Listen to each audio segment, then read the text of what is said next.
where it's round 20 of the Victorian Premier League. And what a game it is. Dandenong Thunder at home entertaining the Oakleigh Cannons. Dandenong, a last-minute come-from-behind victory against South Melbourne at Lakeside Stadium last week. And as for Oakleigh, a minor hiccup on their road to redemption. And Oakleigh losing in sensational circumstances to the Melbourne Knights by 3-1. Not many pundits would have seen that happening at home last week. Oakleigh on the road, and they simply need to win this match if they are at any chance to clinch the minor premiership, because all Dandenong need to do is claim 1 point out of the final 3 games, and they will be crowned minor premiers for 2012. Good evening, here from Melbourne, southeastern suburbs of Melbourne, the home of the Dandenong Thunder. And the Cannons have made the short trip up the road, not far at all. And they're looking to rebound, as we mentioned, after last week's shock result at home, losing 3-1 to the Melbourne Knights. Absolute howler for his sake against Stoke City.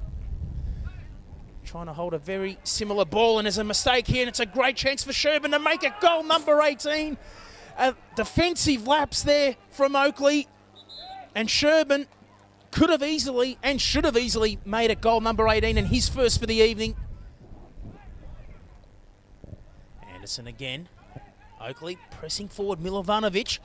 Here's an opening now for the Cannons. Doyle, he should have done better, and the reality is we should have had 3 goals in the opening 15 minutes. And the Cannons continue to maintain a clean sheet. Drakos has the support on the inside. Zoric, ball whipped in. Great chance here for the Cannons. The opener there from Diaco, and it brought out a great save there in Webster. Thought he actually was going to dive the opposite way and protect that far post, thinking Diaco was going to flick it wide, and instinctively came out and pushed that out for a corner. Lovely 1-2 there. Rexepi. Great cross. Italiano. And such was the potency of that set piece. That ball set in. It bent. It dipped. It curled. Lovely control from Marla. Sherburn. Can he finish off the woodwork? Well, he could have had a hat-trick before half-time, and the Cannons aren't out of trouble yet now. That will be interesting. That tackle, it looked to be on McElroy. It was absolutely risky. I think that player in question was Doyle, but he must have got the football there first. Sherburn with 2 great chances, and the third one denied by the woodwork. Italiano off the bar again, and that is a great ball whipped in there by Kearney, and he nearly found the back of the net simply through a cross. But you can't hold Perry Muir accountable to that. He simply had his eyes on the football. He would have had to have relied on his assistant. Should he have seen anything, Brand pulls the trigger. Beautifully struck.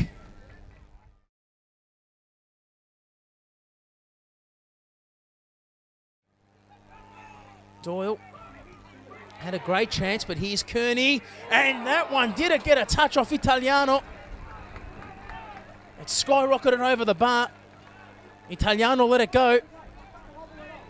Kearney there from long range, not far off the mark. Drakos to take this set piece for the Cannons.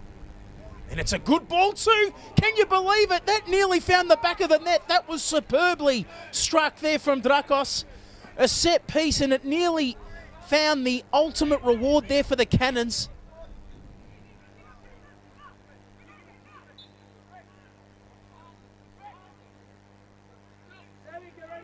Diaco, bending ball. Well, I did speak too soon. That was goal bound. That's exactly what Ricky Diaco can do. And Webster read the danger. And had no other option but to tip that over. Rexepi, Dandenong looking for a nail in the coffin. Right intention there. First division opposition in the final of the State Knockout Cup. And you can watch that game live on VPL Live from 5 p.m. next Sunday. And do make sure you jump onto your screen to check that live. And the Thunder again on the counter. Sherman, he's had one of those nights.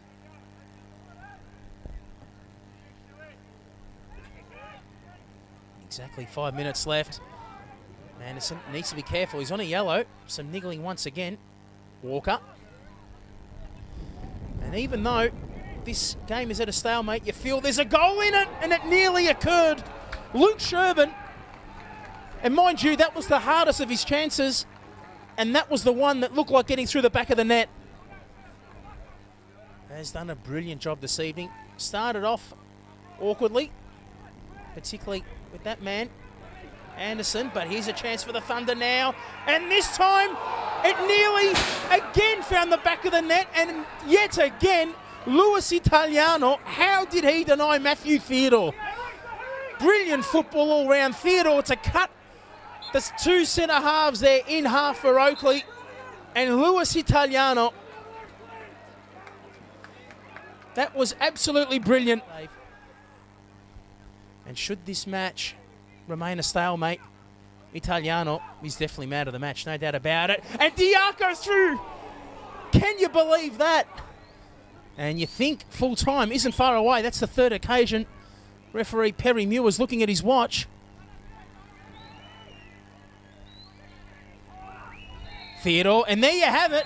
Full time is signalled, and the Dandenong Thunder, even though they've walked away with a 0-0 draw against the Oakleigh Cannons, they know they have secured the minor premiership for 2012 and a guaranteed double chance walking into the final series. So one thing's for certain, the Thunder have finished on top of the table with 2 games in hand, and the question mark is, how will the final 4 positions take shape in the final 5 once it's finalised in 2 weeks' time? But from us, it's good night and have a good weekend.